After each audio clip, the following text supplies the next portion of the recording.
buenas noches, gracias por la sintonía. Vamos a hablar de un tema peliagudo, un tema difícil, pero es un tema que tenemos que encarar porque esto nos va a reventar ya en el próximo gobierno. O sea, de hecho ya está reventando ahora, ya está teniendo serios problemas. El problema de la caja fiscal, de los sistemas previsionales en general, en un país notablemente en donde la gran mayoría no tiene seguro social, donde cada 10 trabajadores, 8 no tienen seguro social, el sistema previsional que beneficia a ese poquito ya está teniendo inconvenientes financieros. ¿Cómo lo resolvemos? Bueno, vamos a estar discutiendo con Marco Eliseche, viceministro de Administración Financiera del Ministerio de Hacienda. Hola Marco, ¿qué tal? ¿Qué tal, Luis? ¿Cómo estás? Un saludo a toda la audiencia, también a los compañeros Gabriel y Manuel. Bueno, estamos con Manuel Ferreira, exministro de Hacienda, economista. Manuel, ¿qué tal? ¿Cómo estás? ¿Qué tal, Luis? Marco, Gabriel, un gusto estar aquí con ustedes. Bueno, y Gabriel Espínola, es secretario general adjunto de la OTEP Auténtica. ¿Qué tal, Gabriel? ¿Cómo estás? Buenas noches, Luis, al viceministro, aquí a Manuel y a la audiencia. Bueno, la intención es un poco poner sobre la mesa cuál es la situación y qué se puede hacer, porque obviamente cualquier salida tiene que ser acordada, o sea, como nunca esto requiere un acuerdo social y político para encontrarle una salida. Me gustaría, Marco, empezar un poco contigo recordando cuál es la situación hoy de la caja fiscal. Bueno, Luis, la situación de la caja fiscal básicamente está arrastrando una situación deficitaria ya de varios años atrás. Nosotros venimos informando periódicamente esto en los informes oficiales.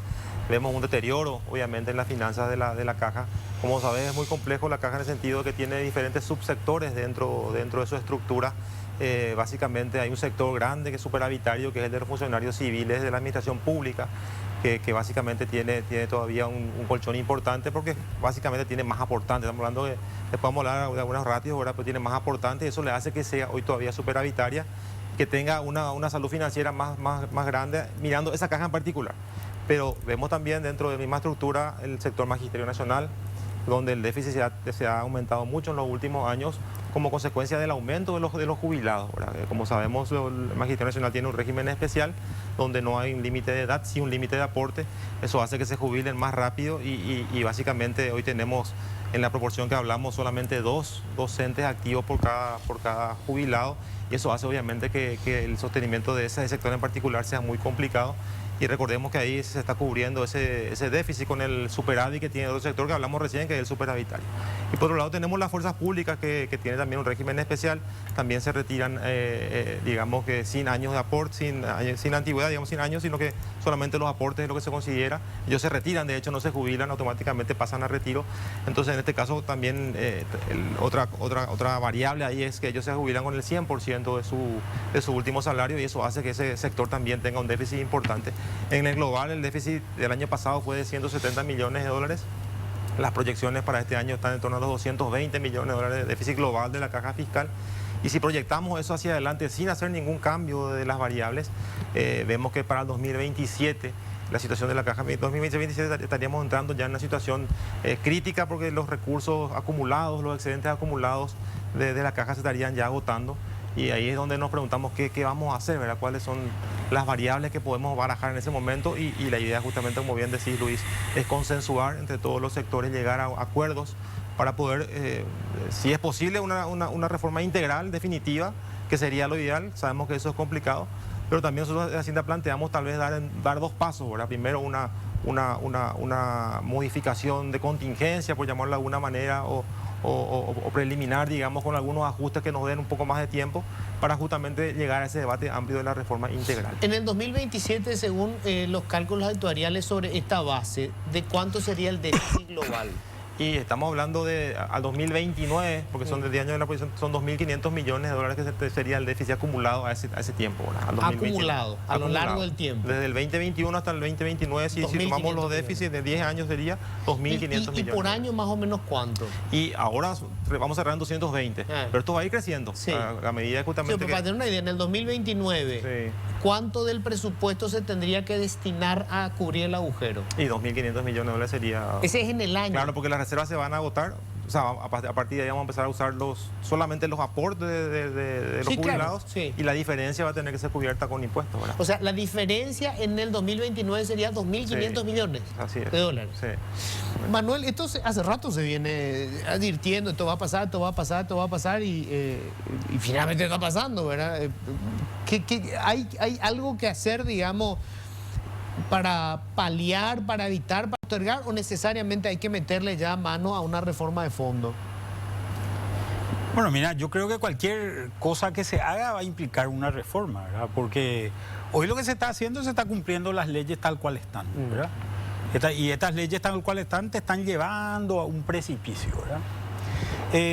Estos 2.500 millones, yo quiero poner nomás en contexto esto, ¿verdad? Estos 2.500 millones de dólares que está hablando Marco, hoy el Paraguay recauda, y corregime Marco si me equivoco, en el orden de los 4.500 millones de dólares de impuestos. O sea, estamos hablando de más del 50% de los impuestos que recaudamos hoy. Posiblemente tengamos incrementos en algún lugar para eso, pero son números muy grandes. Y nosotros tenemos, a mí me parece que uno de los problemas centrales que nosotros tenemos es que la gente se jubila muy joven, ¿verdad? Y al jubilarse la gente muy joven, no tuviste luego tiempo de acumular. Este es uno de los problemas. El otro de los problemas que es importante de señalar es la gente se jubila con un salario que es muy alto. Si vos esto lo tomases en un sistema de capitalización individual, es decir, yo retiro lo que yo aporté, ¿verdad? Que no es el caso de Paraguay, pero que si esto sirviese de esa manera, yo estaría aportando un 16%, más o menos, estaría aportando durante un tiempo relativamente corto. Vamos a suponer, me recibo de la facultad 23, 24 años, aporto 25 años, tengo 49 años cuando aporté, hoy la expectativa de vida anda por los 75, 76 años, aporté 25 años y tardé 30 años en morirme, ¿verdad? Y aporté el 16% o más incluso, ¿verdad? El 25% de lo que ganaba, pero retiré el 100%. Entonces, yo tengo por cada 4 años de aporte, un año garantizado de jubilación. Y esa es más o menos, haciendo con 25%, claro. Que es lo que tiene el sector privado hoy, ¿verdad? Es la situación del sector privado hoy, ¿verdad? Y estoy hablando, en realidad ese no es todo el aporte jubilatorio, porque gran parte de eso también va a salud en el sector privado. Pero tenemos ese problema de que aportamos poco durante un tiempo de vida, y durante el tiempo, digamos, de jubilación, el tiempo de jubilación cada vez se extiende más y cada vez es más largo, ¿verdad? Este es un problema que lo han vivido otros países. Lo viven. Claro, lo siguen viviendo. Fíjate el ajuste durísimo que tuvo que hacer Brasil, por no irnos muy lejos, ¿verdad? Esto en Europa es un problema de que los fondos no alcanzan, directamente no alcanzan. Y la gente dice que se jubila a los 65, pero sigue trabajando porque no con la plata que recibe no le alcanza. No le alcanza. Y la ley hoy acá mismo dice, bueno, si la plata no alcanza, se prorratea, ¿verdad? Se prorratea, que es lo que va a terminar pasando. Este problema individual, y digo nomás para no convertirlo en un problema individual, este problema individual, cuando lo llevamos al colectivo, se convierte en un problema intergeneracional, ¿verdad? Es decir, hoy los jóvenes están pagando por los viejos. Cuando estos jóvenes de hoy sean viejos, los jóvenes de mañana no van a poder, no les va a alcanzar para poder pagarle a los viejos de mañana, ¿verdad? Entonces la situación es preocupante, porque acá, más allá de cualquier perspectiva que se pueda tener de carácter político y compañía, este es un tema de números, ¿verdad? Este es un tema de números, y los números tienen que sumar. Es un problema económico y un problema social, porque la jubilación es un derecho al que todos tenemos que acceder. Me gustaría saber, Gabriel, cómo se está analizando esto desde el sector de los docentes, considerando un par de cosas, ¿verdad? Uno, el sector de los docentes, digamos, uno de los pocos probablemente, si se quiere, estímulos para entrar es que tenías la posibilidad de jubilarte joven, ¿verdad? Porque el salario es miserable, porque todavía no se crea una carrera del sector educativo para que vos digas, bueno, yo tengo esta proyección y puedo llegar a esto. Si uno de los pocos estímulos era la posibilidad de jubilarte joven. Pero hoy existe este problema financiero real. ¿Cómo lo analizan ustedes, Gabriel? Bueno, yo creo que la primera cuestión es que lo que tú iniciabas este programa, si queremos consensuar, lo primero creo que no hay que generar una cuestión catastrófica. Yo creo que es falaz decir que va a ser 2.500 millones de dólares, porque el déficit no se arrastra. El déficit que cada año se enjuaga. Esa es una primera cuestión. Porque si no quiere decir que el déficit presupuestario de este año se arrastra al siguiente. Y eso no es cierto. Y los economistas saben de eso. Entonces yo creo que primero bajemos un poco los decibeles. Y bajar los decibeles para iniciar desde el artículo 1 de la Constitución Nacional. ¿Qué es lo que es el Paraguay? Estado social de derecho. ¿Qué es lo que significa ser Estado social de derecho? O sea, partamos de ahí para ir al consenso. Porque si no, vamos a ir al mercado que nos va a generar precisamente el consenso. Y tú planteas creo que con cierta sabiduría. No es un problema de número nomás. Entonces, es un problema político fundamentalmente. La caja fiscal existe desde el año 1909.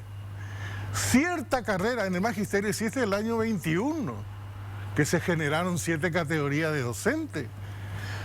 Después de 94 años se produce una reforma de la caja fiscal.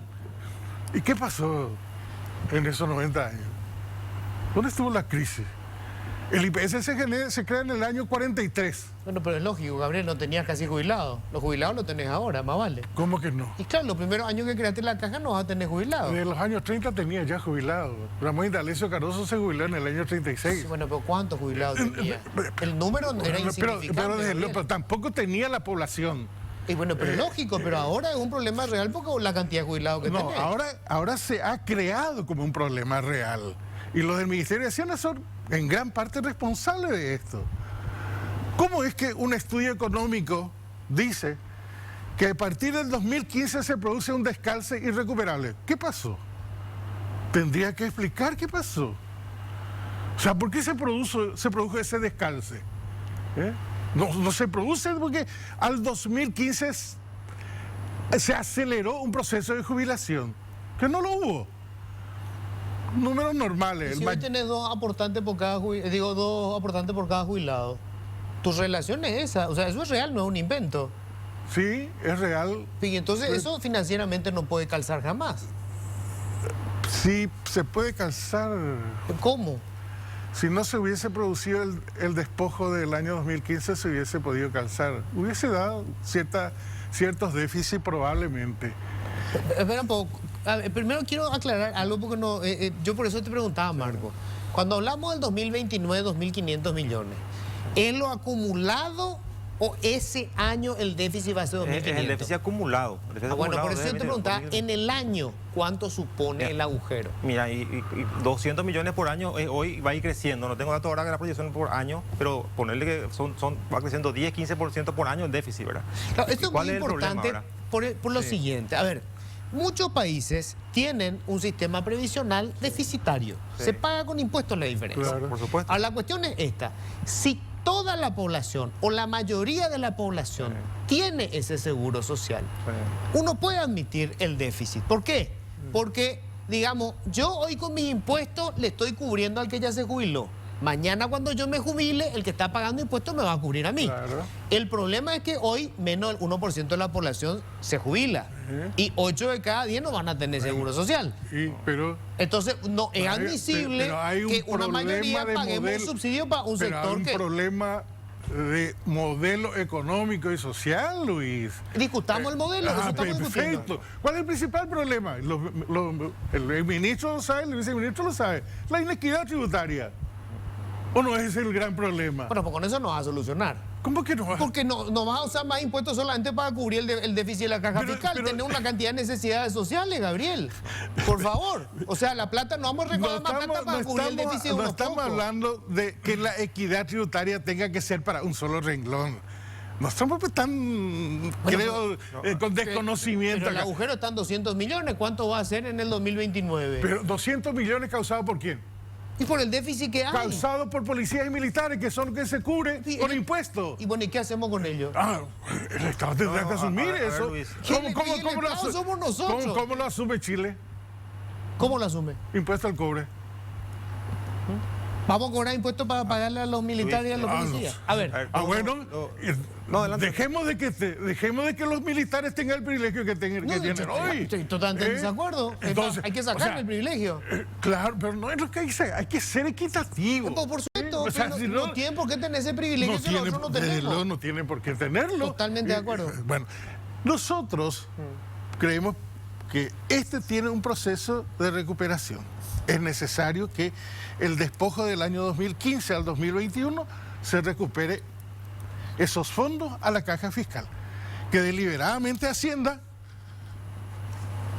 a partir de modificación de la ley de presupuesto de manera anual, no depositaron como parte de los fondos de la caja fiscal para que se fondee la caja fiscal.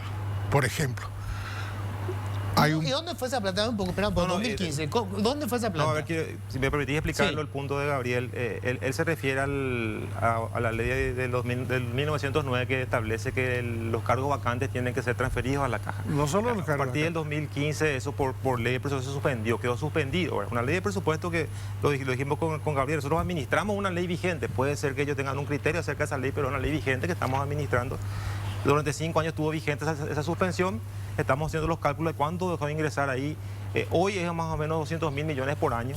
150.000 millones por año es lo que debería haberse transferido a la caja en términos de cargos vacantes, que sería bien de un aporte del Estado también, porque eso tenía recursos de tesoro. Entiendo. ¿Cómo los cargos vacantes? No entiendo. Los cargos no utilizados por los diferentes sectores que no están siendo utilizados en ese momento, son personas que no están hoy trabajando, digamos, se liquida como si fuera el salario y se transfiere a la caja, ¿verdad?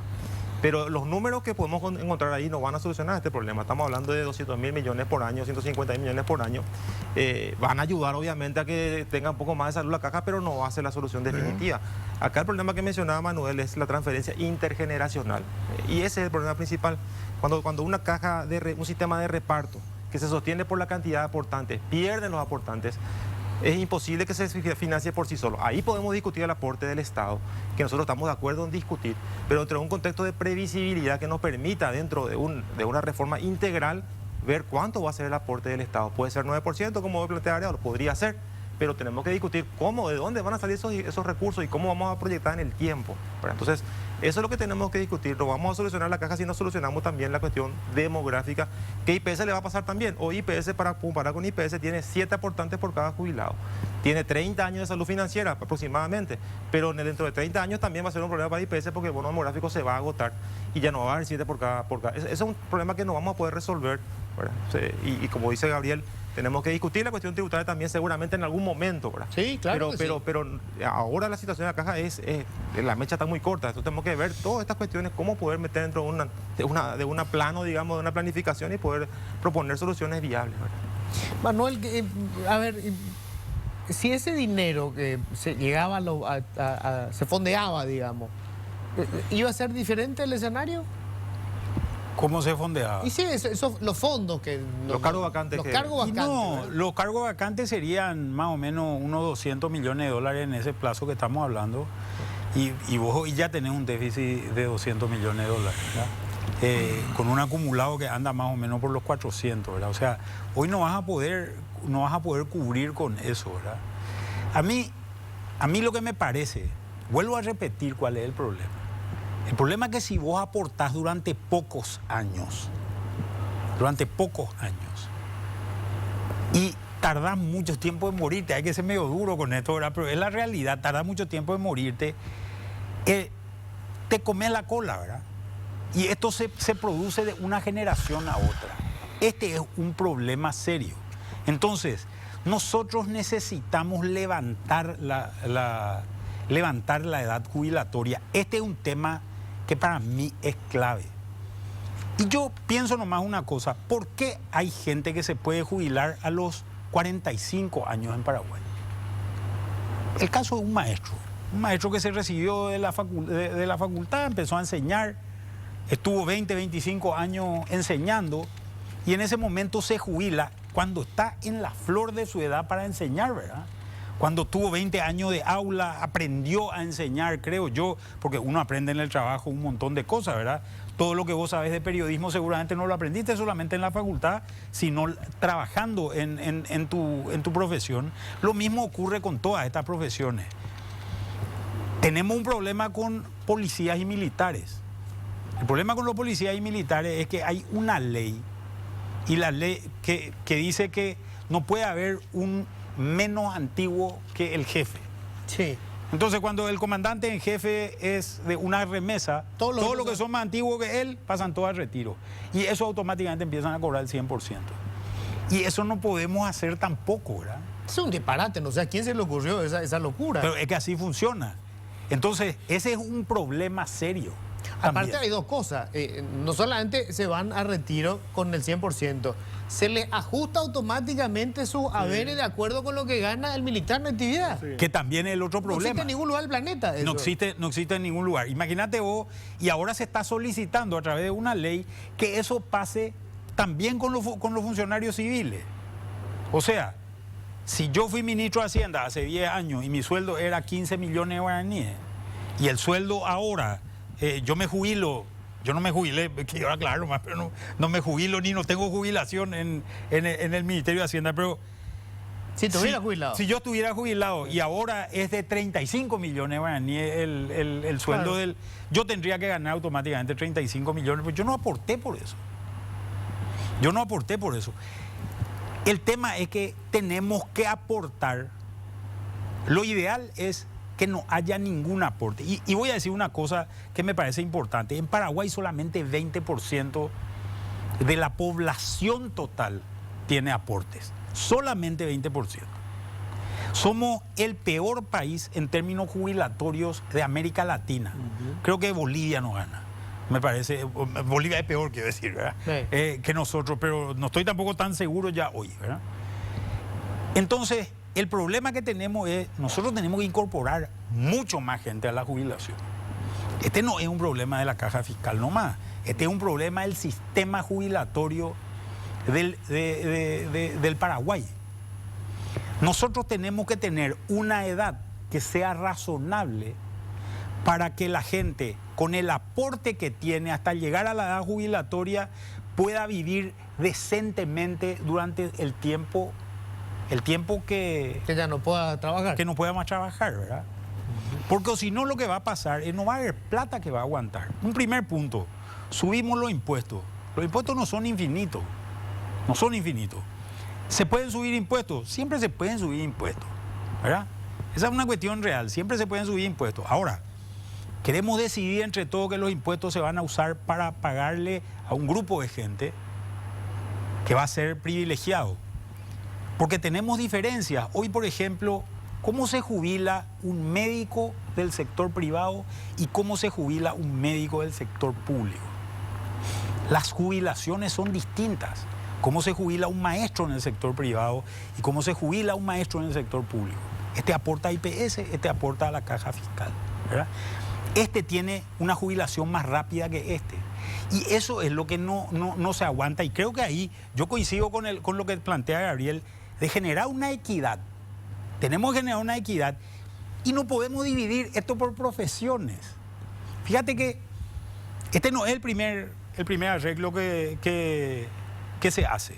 El primer arreglo que se hace lo hace Dionisio Borda en el año 2003. Sí.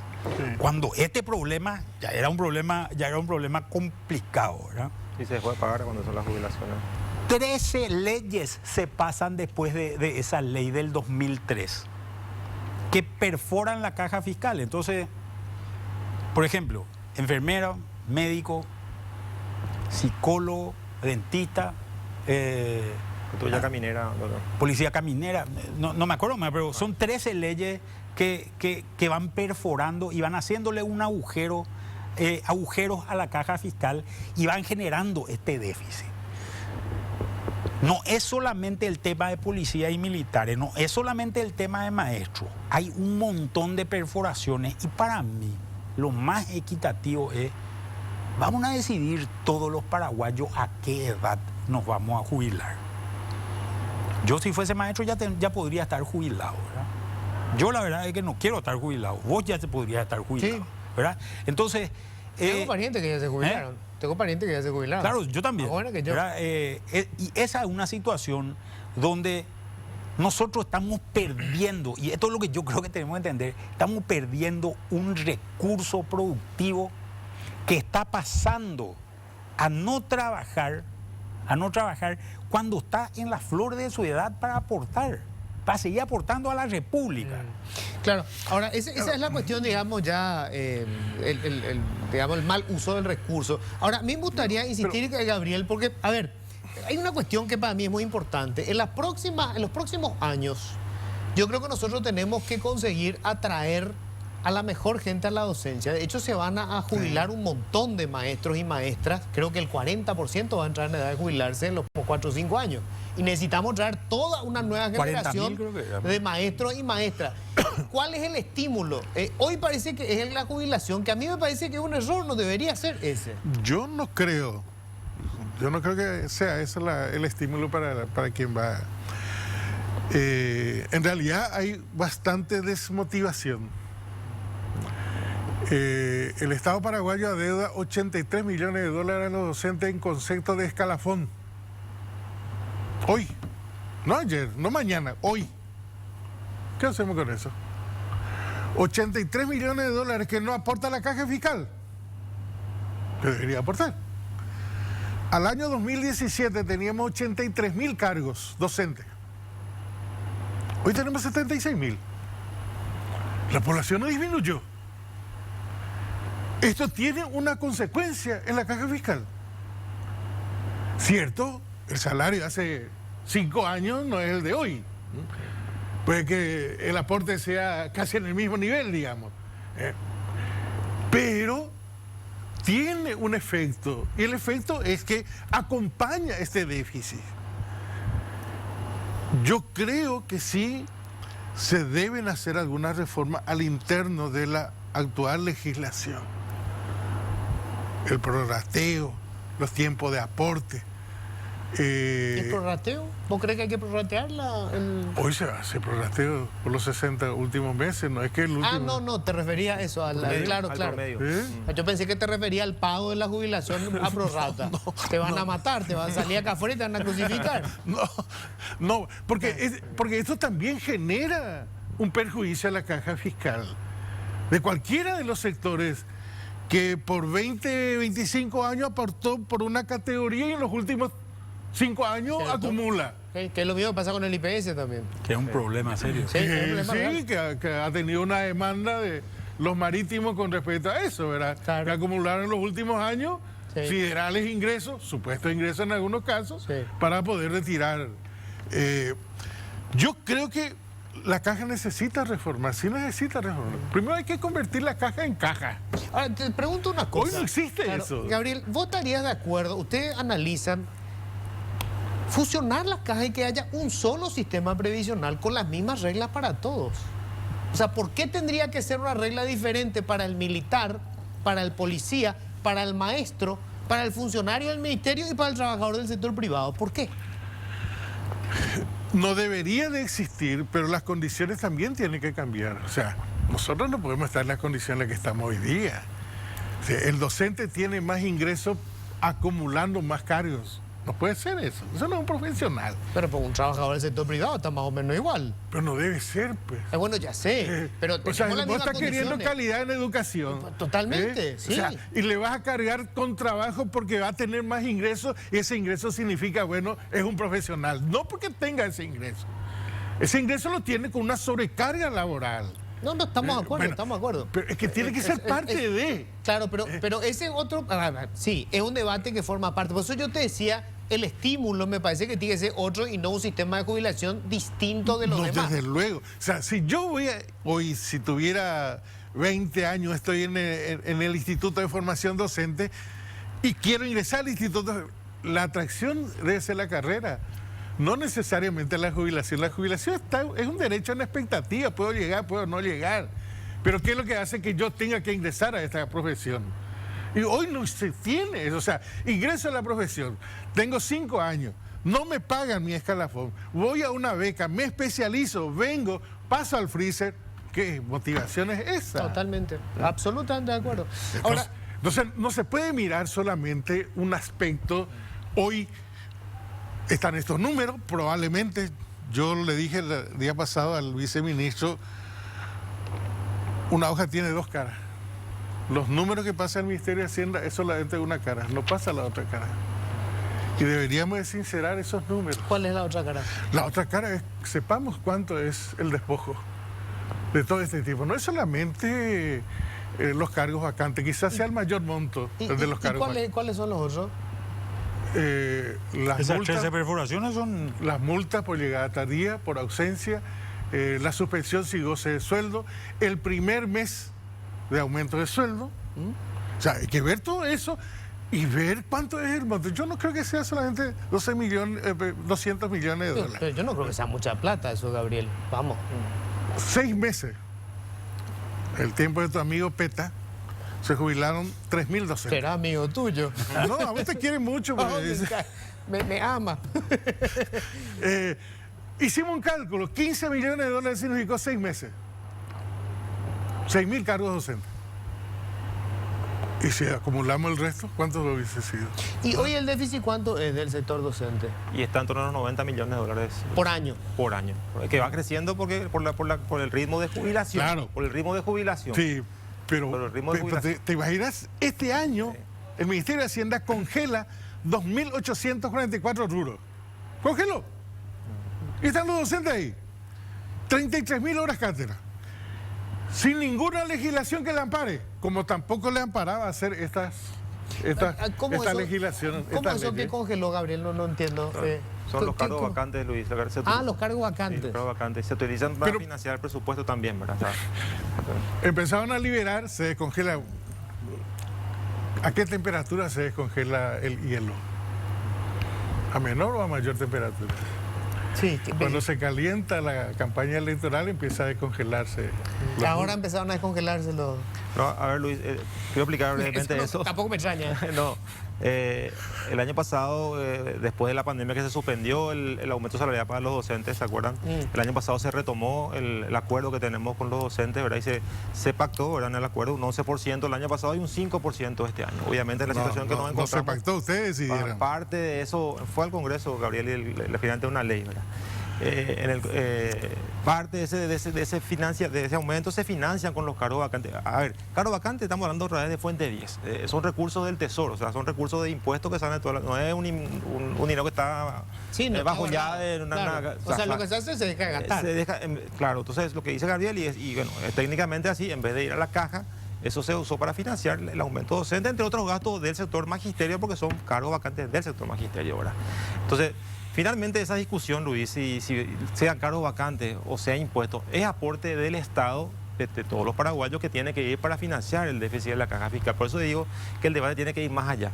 Tenemos que debatir cómo vamos a financiar este déficit, qué ajustes vamos a hacer a los parámetros y ahí discutir cuánto va a ser el aporte del Estado. Yo creo que es válido y que se discuta eso porque hoy 16% ya es una tasa elevada de aporte de los funcionarios públicos en general. Entonces creo que se puede discutir el aporte del Estado, pero dentro de ese contexto, ¿verdad?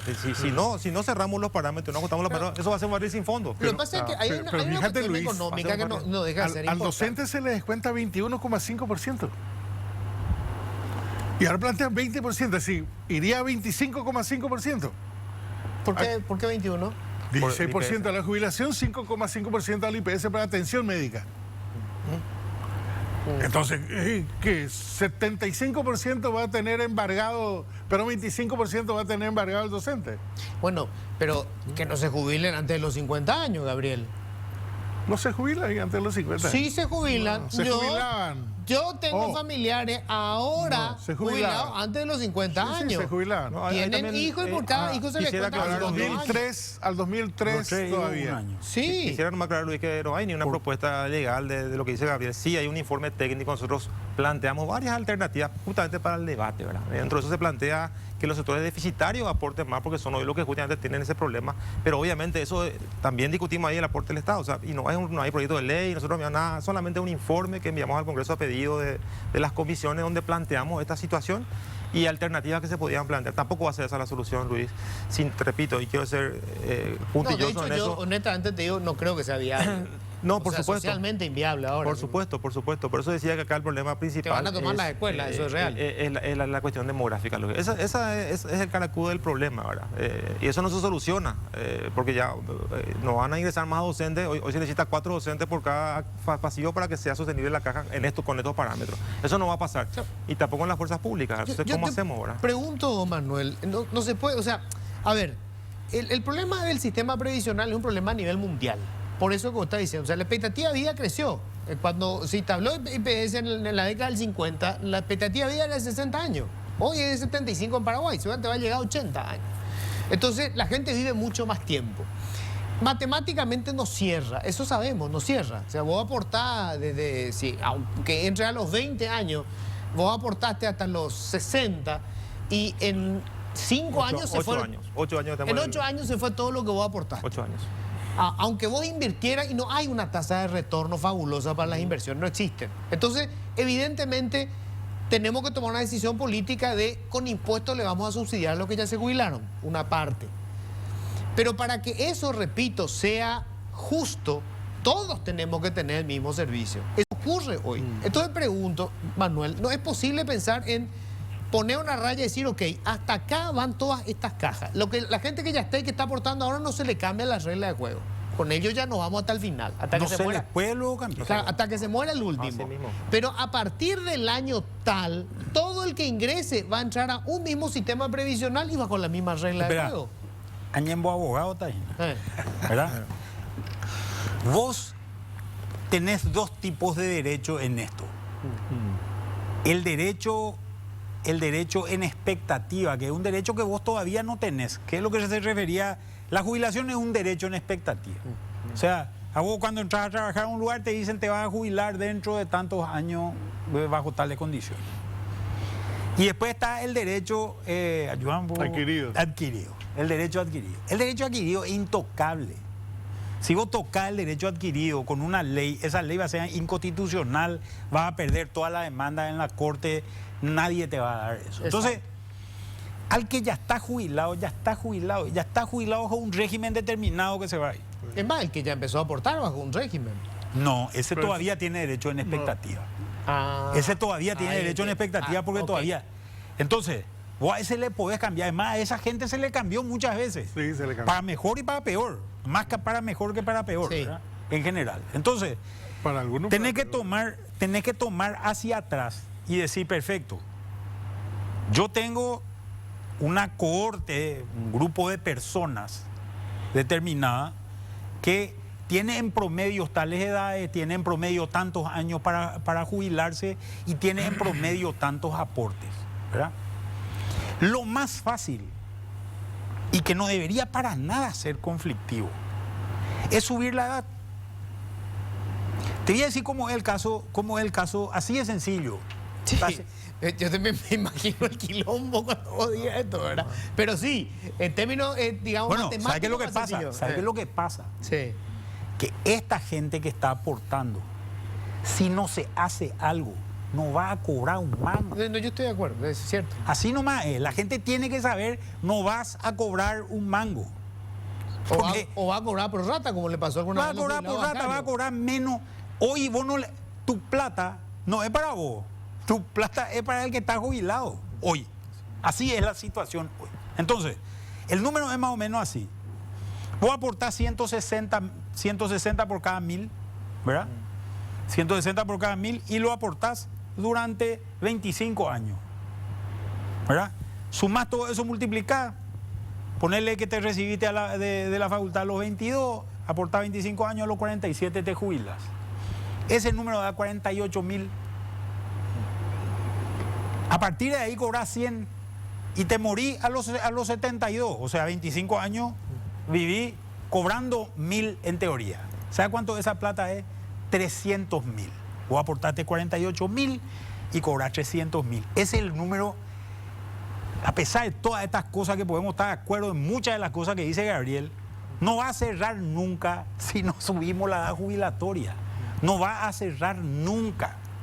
Entonces, lo primero que acá tenemos que decir es ¿a qué edad se van a jubilar los paraguayos? Esta es una discusión de Brasil, esta es una discusión de Europa. No puede ser que una población que tiene en promedio, en la mediana edad es de 28 años, nosotros estemos discutiendo este tipo de cosas. Esto tendría que ocurrirnos a nosotros en el año 2050 para adelante. Pero están tan mal hechos nuestros números que esa situación va a ocurrir. Entonces, el primer problema, aunque haya aporte del Estado, el número no alcanza, porque vos necesitas 6,25 años de aporte por cada un año de jubilación. Y esa es la relación que tenés que ver cómo encontrás hoy. ¿Podemos bajar este 6,25? Podemos bajar. Podemos bajar 5, podemos bajar 4. Pero igual tenés que trabajar 4 veces más de lo que te jubilás. O si no, no vas a recibir el 100%. Tengo que hacer una brevísima pausa. Anoten todos estos números y vamos a seguir discutiendo. Breve pausa, ya volvemos. Está jubilando Nosotros por 30 seguimos años de debatiendo ejercicio. fuera del aire, ya estamos ahora Porque al no aire hay los otra vez. recursos, ¿verdad? Porque, Claro, de facto. Una cuestión que Conte que insisten se duplicó en mucho, 5 Cosas años. que se pueden decir una cuestión que en insisten privado. mucho. No, ya estamos al aire, ¿eh? Bueno. No, cosas que se pueden decir en privado, pero no en público. Ah, bueno. A ver, algo que se menciona mucho es que nunca hubo el aporte del Estado. ¿Cómo hacemos eso? Porque en realidad el Estado aporta, porque estamos cubriendo el déficit de la caja fiscal.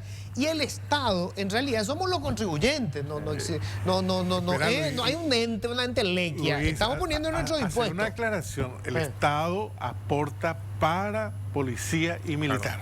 No aporta para el resto. Sí, para los docentes también. No. Claro que sí. No. Pero ¿sí cuánto? ¿90 millones de dólares? No, eso se financia con el no, superávit. se cubre con el superávit de los otros. Exacto. Cierto. A ver, Luis, Tenés razón. Hoy es cierto. Aporta Es al decir, Estado, como dice Gabriel, aporta al Estado a un sector en particular. Y también está el aporte que hace 10 años se paga, el tema de la gratificación, ¿verdad? Que no es un monto menor, son 50 millones por año más o menos de dólares. O sea, ya se aportó en la gratificación casi 500 en los últimos días, 400 en los últimos 10 años.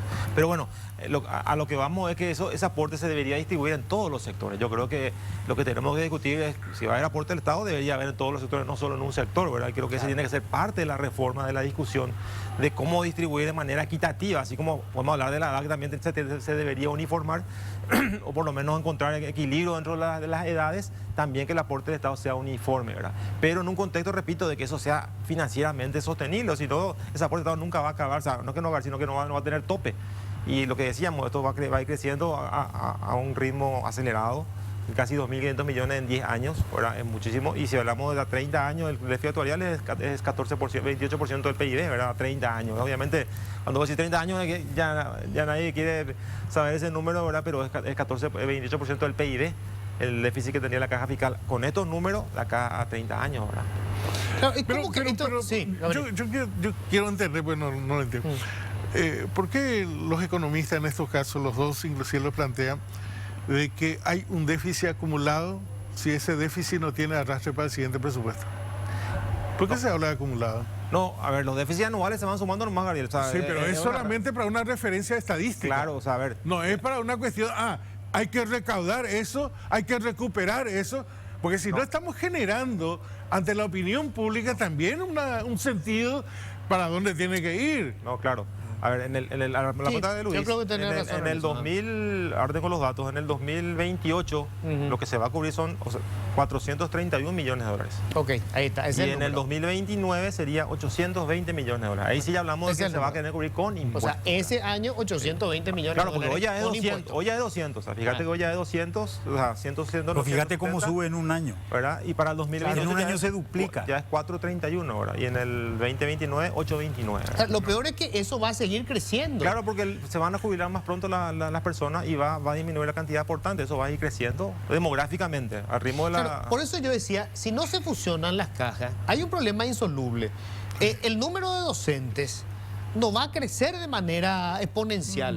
Es más, el número de funcionarios públicos no va a crecer. Va a ir bajando. El sector superavitario, entonces, Luis, en algún momento vas a tener más jubilados que aportantes. en 15 años más, el sector superavitario, que hoy tiene 5, ya vas también a entrar en problemas, ¿verdad? Porque como vos decís, el ritmo que entra hoy los funcionarios ya no es de 20 años atrás o 15 años atrás, es mucho más lento, ya están los concursos, ya se respeta más la carrera del sector de los funcionarios y cada vez entra menos personal al sector público. O sea, eso se va a reflejar en el sector superavitario en 15 años más, o sea, que también va a tener problemas el sector superavitario demográficamente Claro, de hablando, hecho, ¿verdad? ¿cuántos se van a jubilar? Porque yo entiendo que también en los ministerios la población de funcionarios es de mediana edad, Sí. están más o menos en los 50, 50 y pico de años. O Sí. sea, en los próximos 10 años se van a jubilar en gran mayoría. Así es. También. Así es. Así es. De hecho que se estira más porque llega a los 62 años y obviamente el funcionario público civil aguanta todo lo que puede porque solamente la tasa de restitución es 47% nada más si se va a retirar anticipadamente, ¿verdad? Cuando ya cumple la De edad. manera extraordinaria. Claro, y 2% por año. Entonces aguanta hasta donde puede para llegar por lo menos a un 70-65% de tasa de sustitución, ¿verdad? A mí me da la impresión de que, bueno, todo lo hicimos tan desordenadamente en el Estado, ¿verdad? Y me da la impresión de que para generar algún estímulo en la carrera docente, en vez de solucionar el problema de fondo, que es pagar lo que se tiene que pagar de acuerdo con la capacitación que tenga, si queremos nosotros la mejor gente, obviamente, en la docencia, y que generamos estos otros beneficios que en definitiva no es gran cosa para cada docente, convengamos que no le cambia la vida, pero suma un costo financiero tremendo para el Estado. Pero es sin garantía. Sin garantía de pago. Vos, si tenés una expectativa de cobrar realmente, tal vez si tuviésemos 50.000 profesores en vez de tener 80.000, le pagásemos un buen sueldo, habría un estímulo más grande tal vez. Habría menos gente, pero un estímulo más grande. Y una jubilación razonable, a una edad jubilatoria razonable, esa gente estaría mucho más realizada profesionalmente, a cambio de lo que tienen hoy, que es una jubilación temprana, pero sin garantía de que van a seguir cobrando. O sea, hoy el docente que se jubiló, tu pariente que se jubiló a los 48, esperemos que cobre toda su vida. Lo más probable es que no cobre toda su vida. Va a cobrar. Hombre, el Estado nunca quiebra, primero eso. Esta es una responsabilidad social del Estado y va a seguir cobrando. Ahora, cobrará menos, cobrará más, eso ya veremos en el tiempo. ¿Vos te acordás antes de Nicanor cómo se pagaban los sueldos? Sí. Antes de que Borda haga la reforma esta, Hubo atraso de casi un era medio por timba, era un mes sí, otro mes no, era un desastre. Sí, se pagaba bastante atrasado en la época de González Maqui. Pero lo que tú mencionas, Luis, es la cuestión trascendental para mí. Si el docente que hoy está iniciándose viera de que se cumple con ella, con él, la carrera docente, en el estatuto está establecido mecanismo cómo va a ascender de un grado para otro, no por el padrinazgo, absolutamente. Su desempeño, su formación, su trabajo de investigación, son 3 componentes que tiene el estatuto para, si cumpliera eso, el Estado le retribuye. Hoy el Estado no recauda para pagarle escalafón. Muchos de los que se jubilan perjudicados porque tienen su resolución de cobro de escalafón, pero no hay disponibilidad para esto. Entonces, esto no le consideran su jubilación. Recibe menos. Entonces, yo creo que la motivación fundamental está allí con el cumplimiento de la carrera docente. Y eso en el tiempo, puede que sí, puede que no. Yo no creo que, bueno, sí, seguramente es solo una hipótesis de Manuel, que poblacionalmente tengamos que disminuir al magisterio, porque poblacionalmente en Paraguay va a ir creciendo, no va a tener el mismo crecimiento poblacional de hace 10 años. Sí, pero lo que pasa es que empiezan a aparecer medios informáticos, empiezan a aparecer otras formas de enseñar. Claro. Que se vuelven importantes. Pero eso, o sea, hoy un maestro que no maneja una computadora no sirve. Pero eso va a hacer que se cualifique más nada más su desempeño. Y posiblemente que pueda enseñar a más gente el mismo maestro. Claro, pero... Yo creo que nosotros seguimos reproduciendo el sistema astronista en el tema de la cantidad de habilitar escuelas y mantenemos escuelas que las habilitó Stroessner en su momento, cuando hoy podríamos tener grandes centros educativos, cerrar un montón de escuelitas, concentrar a los maestros en ese lugar, y creo que los resultados serían mucho mejores. Sí, el Stroessner y los retoños del esonismo que fueron creando lugares donde no hacía falta, pero por una cuestión de compromiso electoral. Y hoy tenés un maestro que te enseña de primero a sexto grado, que yo no sé cómo se hace eso. La verdad que no sé cómo se hace. ¿Cómo te parás y te sentás delante de 15 o 20 alumnos y uno de primero, otro de segundo, otro de tercero? Debe ser realmente una cuestión dramática. Pero creo que estas modificaciones del sistema educativo tendrían que generar una mayor eficiencia seguramente en el nivel de enseñanza. Porque estos problemas que vos decís, la carrera docente, pues yo quiero ampliar más. La carrera del servicio civil no tiene incentivos. Pero no hay luego carrera hoy. Sí. Por eso. Hoy no tenés una legislación de carrera de... Hay una ley que está durmiendo ahí en el Parlamento. Sí, un proyecto. Yo decía, a mí, si yo fuera funcionario público, estaría ofendido cuando veo que una bachiller, porque es la hija del amigo del director de Yacyretá, o el ex amigo ahora por cuestiones políticas, puta, gana 30 millones de guaraníes al mes. Déjame de joder, y es bachiller. ¿Cuánta gente que tiene, no sé, acumula títulos y no gana ni la mitad, ni menos de la mitad de eso? Entonces, eso es porque no hay una carrera. Lo que el docente puede recibir en 10 meses. Por eso nosotros habíamos presentado a comienzo del gobierno este proyecto de ley de reforma del servicio civil.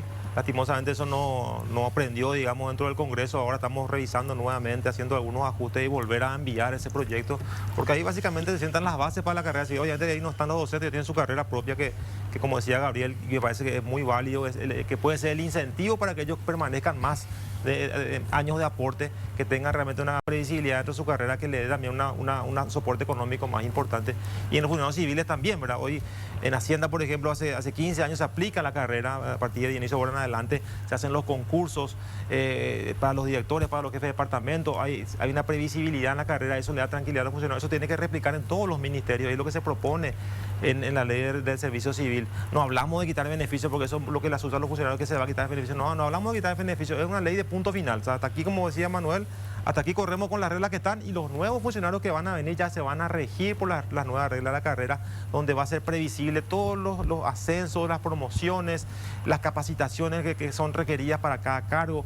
Eso es lo que queremos establecer y terminar con todas estas diferencias que hay, porque hoy tenemos una diferencia, una distorsión enorme del salario público. Hay muchos gerentes de entidades que ganan mucho más que el presidente de la República o que el ministro de Hacienda, cosa que es un absurdo, ¿verdad?, por la responsabilidad que tienen estos funcionarios versus otros, sin hacer ningún juicio de valor acerca del cargo que ocupa hoy, porque así está hoy establecido, ¿verdad? Entonces, eso se tiene que ordenar y eso va a generar este incentivo, ¿verdad?, que es importante también y que va a tener su impacto también en las jubilaciones, ¿verdad?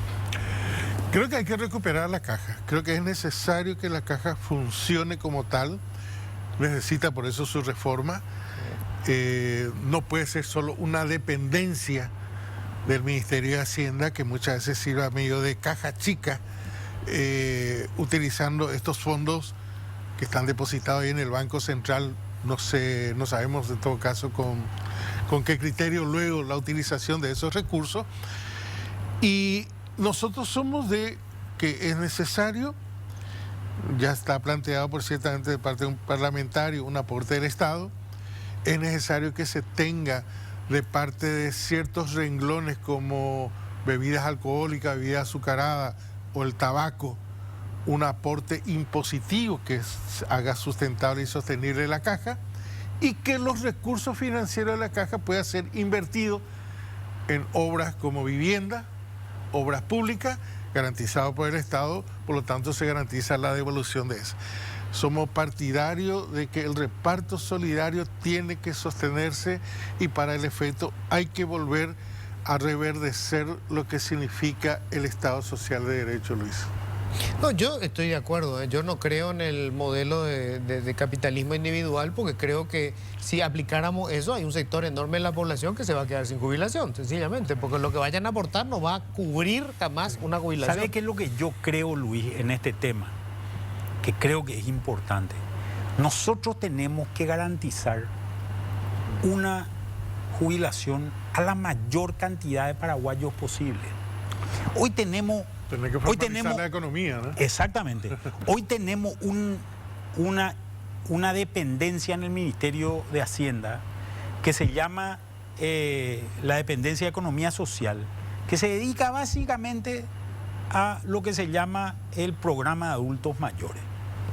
El programa de adultos mayores es gente que cobra un cuarto de salario mínimo y cada vez más grande. Y el mérito de lo político es decir, crecimos en el programa de adultos mayores.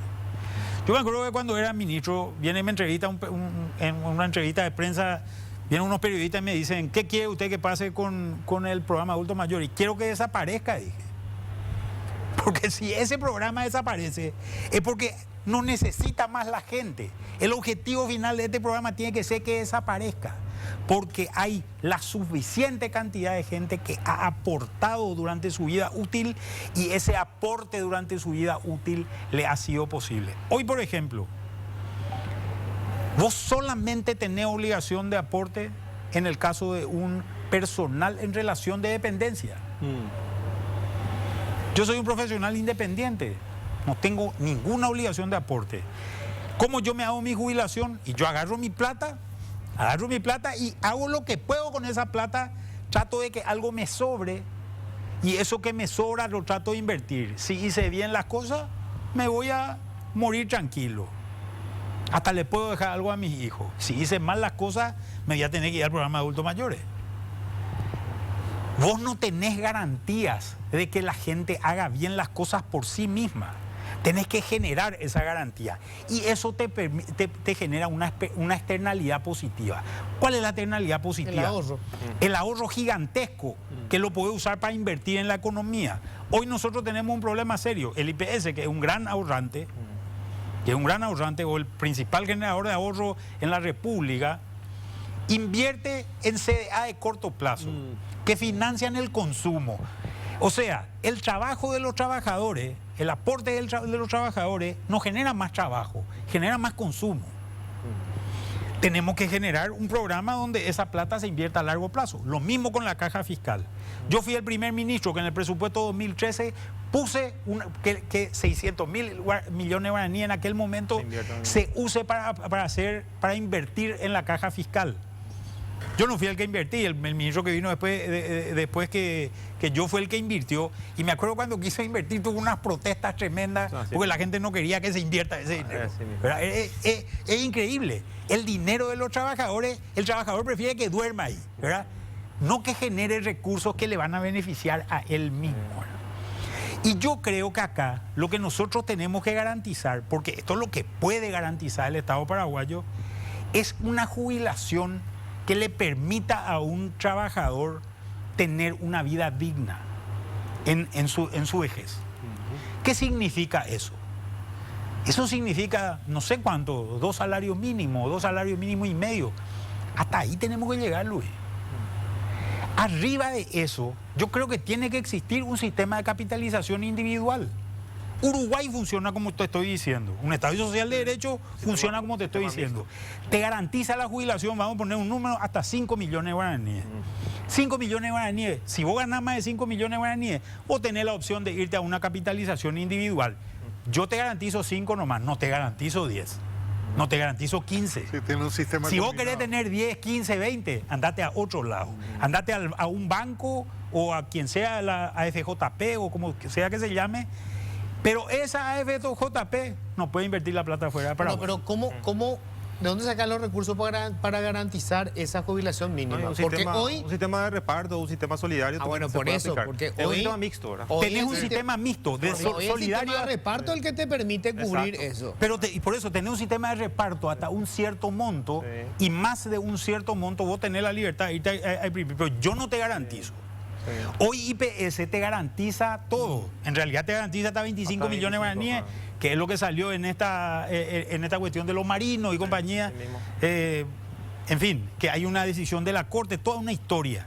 Si eso fuese en un banco, en el sector privado, esa discusión no existiría.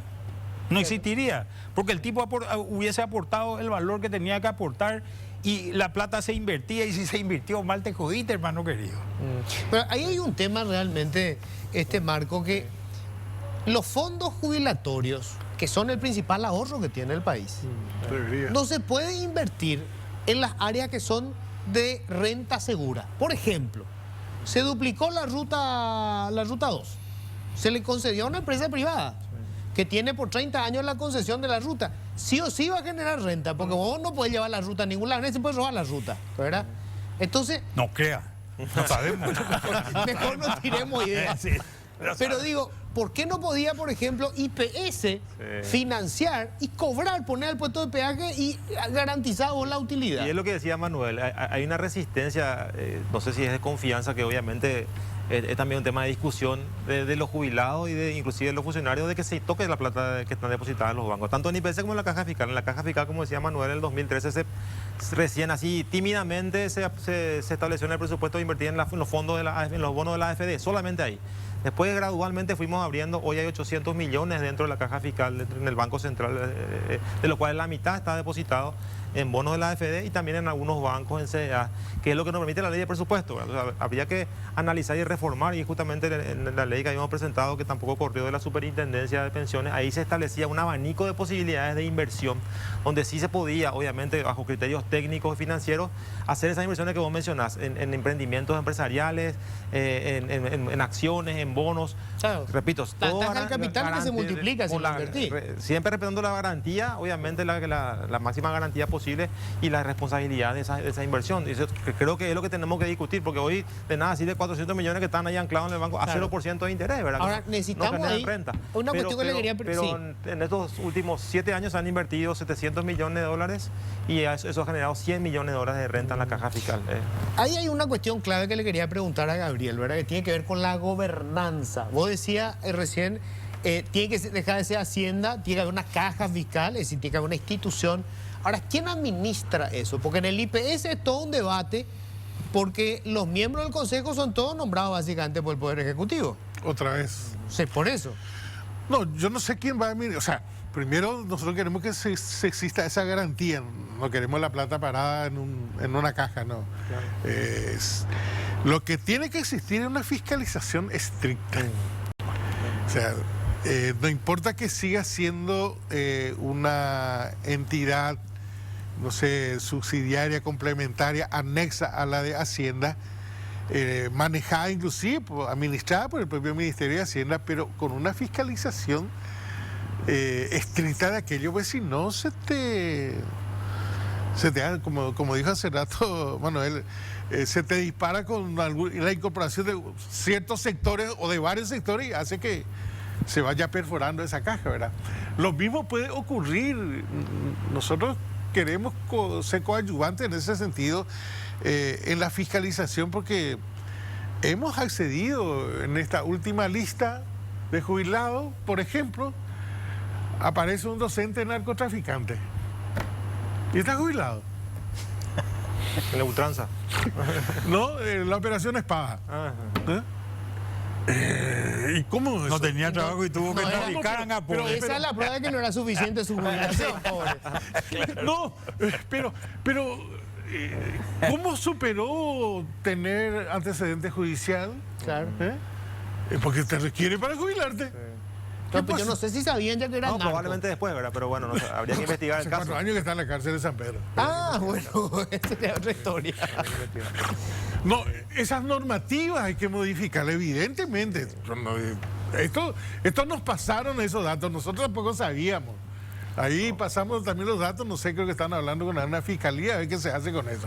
Pero hemos tenido años anteriores, en la época de Stroessner, gente que jamás pasó por la institución educativa y se jubilaron. Cierto, no fue un perjuicio a la Caja Fiscal, pero fue un perjuicio al Estado. Claro. ¿No? Es un robo. Claro, ¿cuánta gente pasaron por eso? El escaso salario que tenemos, esa marginalidad con la que históricamente se le ha abonado a los docentes, ha hecho que el docente se dedique a otra actividad. Narcotráfico. No precisamente. Éramos tan pobres, Dios mío, ¿verdad? No, pero es cierto, se dedican a otra actividad. Sí, el que está en la zona rural tiene cierto cultivo, o sea, no precisamente en la hoja, ¿verdad? Pero... Vamos a hacer una breve pausa, después vamos a hablar yo creo que se dieron cuenta que se pueden llegar a ciertos consensos, porque en definitiva todos queremos, lo que queremos es que la gente cuando llegue a cierta edad tenga el derecho a la jubilación, a tener garantizado, digamos, en su vejez un aporte, un dinero, ¿verdad? Y que esto sea equitativo, o sea, que todos tengamos más o menos los mismos beneficios. La cuestión es, ¿podemos plantearnos esto en este momento, en este año electoral? Vamos a responder después de la pausa, brevísima, ya volvemos. Bueno, estamos en la última parte ya, la cuestión final, ¿verdad? O sea, yo creo que no hay mucho tiempo, ¿verdad? Hay que hacer alguna cosa, ¿verdad? Pero reforma de fondo, ¿cómo hacemos en este año electoral? No es la cuestión final, es la cuestión de inicio. Sí. No, yo creo que hay que abrir esto al debate, creo que hay que iniciarlo, hay que desarrollarlo. Me parece que es necesario en el caso de la actualización, que va a significar también un golpe a la caja fiscal, producir un cierto equilibrio de los que tienen menos, otorgar la actualización que corresponda. Sí, a los que ganan decir las jubilaciones menores. Creo que es me necesario, parece lógico. es necesario que yo no creo que los docentes que ahora se jubilaron tengan que tener una actualización, pero tenemos que, en el marco de lo que significa esta reforma, incorporar esta. Evidentemente la ley, más que la ley, la Constitución no es inclusiva y no puede existir una ley que privilegie a un sector y en desmedro de otra, ¿verdad? Y ahí no sé cómo el Estado, el gobierno o los gobiernos va a lidiar con dos estamentos de poder real que son policía y militar. Porque ese privilegio está ahí. Y nosotros volvemos a reiterar y a ratificar, es necesario que se produzca el debate, la discusión sobre la base del sostenimiento del sistema de reparto solidario. Manuel. Mira, yo creo que hay que discutir estas cosas en este momento porque este es un problema que quien quiera que sea presidente en el 2023 lo va a tener que agarrar. Mi experiencia, yo en esta época más o menos de un gobierno también fui ministro y se pueden hacer muchas cosas. Se pueden hacer, no hay que dejarse. Yo creo que muchas veces creemos que el gobierno se acaba 2 años antes de cuando realmente se acaba y mucha gente empieza a hacer plancha y nadie quiere más trabajar. Creo que hay muchas oportunidades de presentar proyectos de ley, de presentar alternativas y de generar este debate. Este es un debate electoral, si es que si lo querés tomar así. Es clave para el debate electoral. Si pasa esta ley de Arévalo, el presidente que venga va a tener que poner 420 millones de dólares para resolver el problema. Ese no va a ser el problema de Marco Liceche. Ese va a ser el problema del que le suceda a Marco Liceche, sí, es el de él, ¿verdad? Pero ese va a ser el problema del que venga después de él. Y esa plata no hay de dónde fabricar si es que no subís impuestos. No hay de dónde fabricar.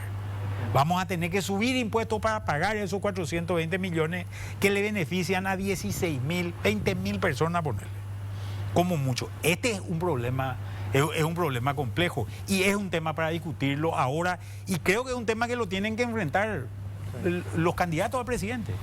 Marco, en la misma línea de ambos que precedieron, se tiene que avanzar. Yo creo que es un momento oportuno, Luis, porque estamos a la puerta de un año electoral y de un nuevo gobierno. Y si podríamos llegar a ciertos acuerdos y plasmar eso en un proyecto, no sé si ya se va a sancionar ahora, pero por lo menos entregar al gobierno que va a llegar. Acá tenemos un proyecto de ley medianamente acordado, yo creo que es viable.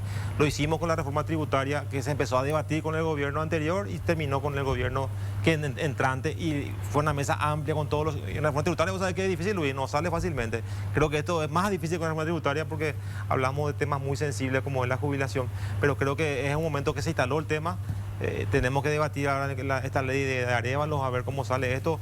Obviamente tenemos nuestra posición que ya hemos expresado y ahí sentarnos a discutir con todos los sectores y buscar las alternativas. Siempre también para mí un sistema solidario de reparto es el camino por el momento, pero tenemos que ajustar estas variables que hablamos ahora. Bueno, se me fue el tiempo. Le quiero decir, porque me escribió un montón de gente acá, ¿por qué no le llevaste a los que están con el proyecto? ¿Qué sé yo? A todos se le llamó. Ninguno estaba. La vez pasada me pasó lo mismo en la radio. Me pasaban varios su teléfono, le llamo para hablar y no atienden. Así que yo no voy a estar tampoco como esa niñera detrás de usted para que vengan a contar su versión. Déjenme joder. Bueno, muchísimas gracias. Gracias, Gabriel. Gracias, Manuel. Gracias, Luis. Ministro. Muchas gracias. Nos vamos nosotros. Que tengan un feliz resto de jornada.